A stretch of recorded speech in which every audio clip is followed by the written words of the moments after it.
Assalamualaikum warahmatullahi wabarakatuh. Alhamdulillah, alhamdulillahil karimil wahhab, al-azizit tawwab. Arsala lana sayyidina Muhammadin alladhi ma dhukira ismuhu fi majlisin illa watab.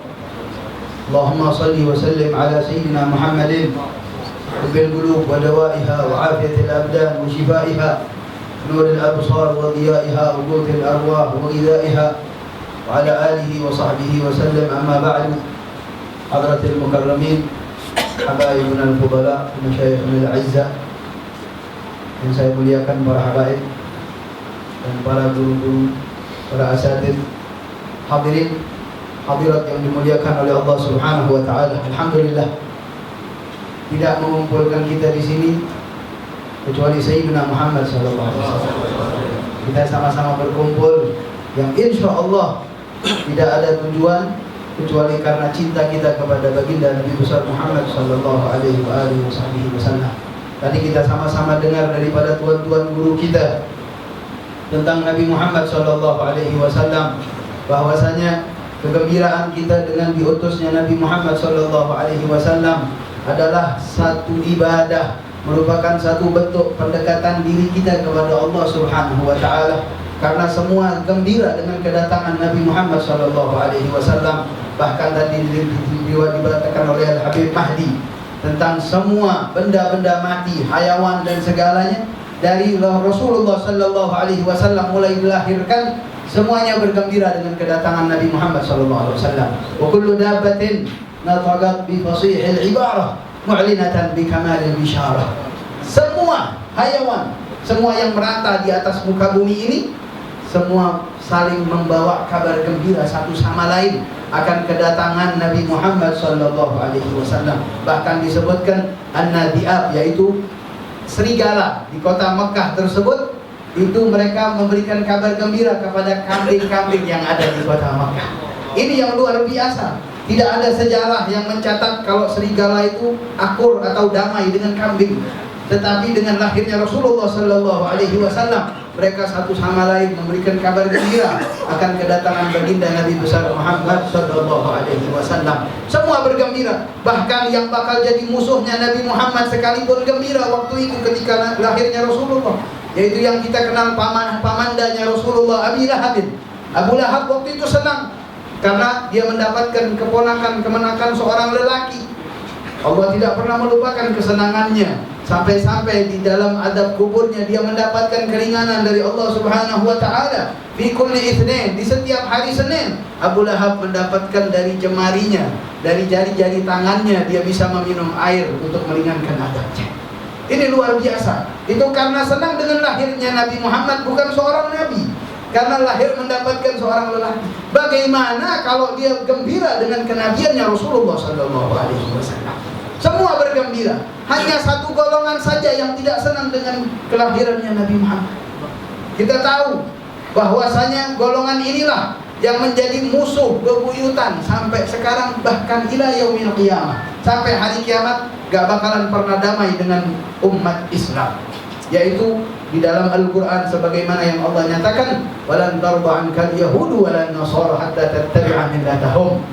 Umat Yahudi waktu itu ketika Rasulullah SAW dilahirkan, mereka melihat sebagaimana diriwayatkan salah satu daripada ahli nujum mereka yang mereka namakan akan satu bintang yang mereka namakan dengan bintang Ahmad.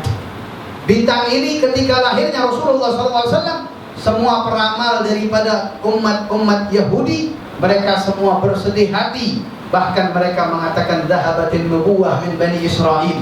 Hilanglah kenabian daripada Bani Israel, di mana nabi turun temurun selalu di Bani Israel sampai diutusnya baginda Nabi besar Muhammad sallallahu alaihi wasallam. Mereka tidak gembira. Mereka sumpah. Sumpah kalau bahasa Malaysia apa sumpah? Nampak. Hah? Menyampak, benci. Mereka tidak suka dengan lahirnya Rasulullah sallallahu alaihi wasallam. Nah, berarti kita bisa ambil satu kesimpulan bahwasanya al-mu'min, seorang mukmin yang betul-betul cinta kepada Allah, cinta kepada Rasulullah sallallahu alaihi wasallam, selayaknya dan sewajibnya dan seharusnya dia harus gembira dengan kelahirannya Nabi Muhammad sallallahu alaihi wasallam. Kalau dia tidak bergembira, berarti dia sama dengan siapa hadirin? Sama dengan al-Yahud. Yang tidak gembira cuma Yahudi. Yang tidak senang dengan lahirnya Nabi Muhammad cuma Yahudi.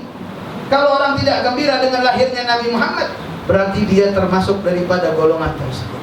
Nah, wal'iyadzubillah, jangan sampai kita sekarang ini diberikan satu cover, satu kemasan sedemikian rupa, seolah-olah itu adalah ajarannya Rasulullah, seolah-olah itu adalah yang dibawa oleh para sahabat tabi'in sampai ke masa kita sekarang.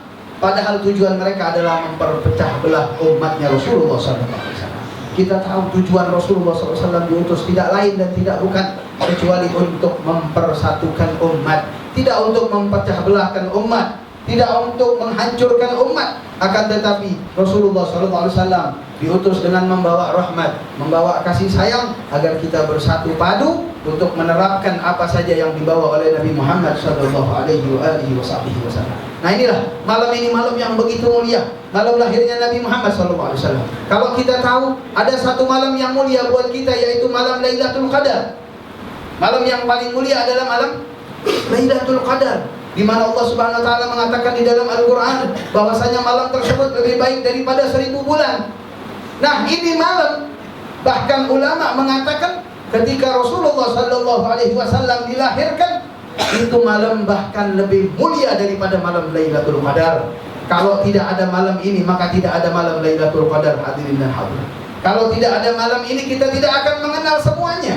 Makanya malam ini adalah malam yang paling mulia bagi umatnya Nabi Muhammad sallallahu alaihi wasallam. Mudah-mudahan kita bisa memberikan haknya Nabi Muhammad sallallahu alaihi wasallam. Kita bisa mengagungkan Nabi Muhammad sebagaimana mestinya. Kita bisa memuliakan Nabi Muhammad sallallahu alaihi wasallam sebagaimana Allah Subhanahu wa taala sudah memuliakan Nabi Muhammad sallallahu alaihi wasallam. Kalau kita mau memuliakan Nabi Muhammad, kita tidak ada apa-apanya. Karena yang sudah mengagungkan Nabi, yang sudah memuliakan Nabi adalah Allah Subhanahu wa taala. Pengagungan kita kepada Nabi Muhammad tidak ada apa-apanya, akan tetapi sangat bernilai di mata Nabi Muhammad sallallahu alaihi wasallam. Tetapi kalau buat kita, di hadapan kita itu tidak ada apa-apanya. Namun disinilah seseorang ingin mengetahui seberapa besar imannya kepada Allah Subhanahu wa taala, seberapa tebal imannya kepada Allah Subhanahu wa taala. Karena di dalam firman Allah Subhanahu wa taala menyatakan, "Dzalika wa man yu'azzim sya'airallah fa innaha min taqwal qulub." Barang siapa, dan itu barang siapa yang mengagungkan syiar-syiar Allah Subhanahu wa taala, itulah termasuk daripada ketakwaan di dalam hati. Kalau kita ingin tahu apakah kita termasuk orang yang bertakwa, bagaimana kita mengagungkan syiar-syiar Allah Subhanahu wa taala. Dan sumber syiar Allah tidak lain dan tidak bukan melainkan Sayyiduna Muhammad sallallahu alaihi wasallam. Saya kira itu saja mungkin yang bisa saya sampaikan, karena di sini ada tuan guru kita Al Habib Zaid bin Yahya, dan mudah-mudahan kita bisa buka telinga hati kita untuk mendengarkan wejangan nasihat-nasihat daripada beliau. Apa saja yang akan beliau sampaikan, mudah-mudahan kita bisa amalkan di dalam kehidupan keseharian kita. Amin ya rabbal alamin. Hadanallahu iyyakum ajma'in. Wassalamualaikum warahmatullahi taala wabarakatuh.